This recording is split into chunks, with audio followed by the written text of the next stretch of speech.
ne nung chim ten ka thlir thi isap mel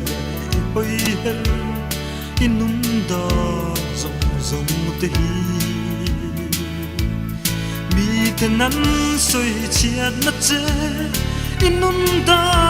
zong zong te hi ka tan chu an moi in i thu moi ran lo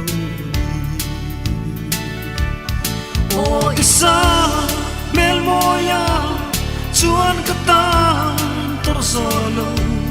zun zam choi in thado moi te na bul chua ga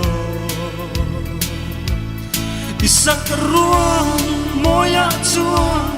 ka tan moi na khua va an chuam kim nge sak ruang choi zualin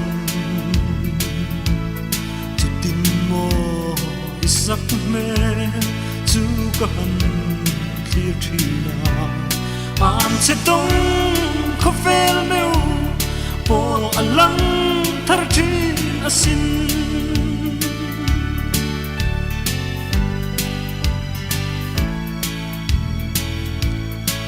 lai shin kal kong mang an tho in buai na ten min tilung ai trinin sẽ ông tua trinin mai lo min mangai na thazar loi a chuan ka ha dam thina min mangai na moi te chuan min thoi dam thina sin o isa mel moya chuan ka ta tor zolo zun zam choi in thado moi te na bul chua ga isak ruang moya chua ka tan moi na khua va an chuang kim nge isak ruang choi zualin chutin mo isak me chu ka han clear thina an che tong kho fel meu po alang thar thi asin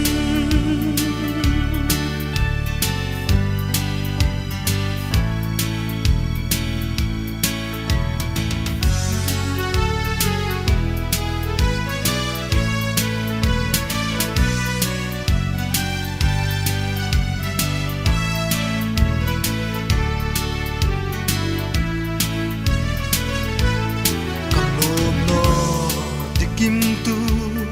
ka lấy lal o ka dam san lim ten nang en run huna len ni o er thuai se min mangai na rin ong le isakruang par vul te hi lim chim ten lai khuma zal pui hun tur ka lel o isa mel moya chuan ka tan tor zolo zun zam choi in thado moi te na bul chua ka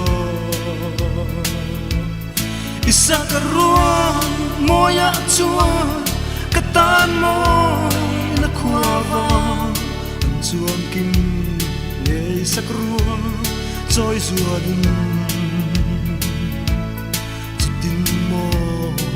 sak me chu ka han clear thina an se tong kho fel meu po alang thar thi asin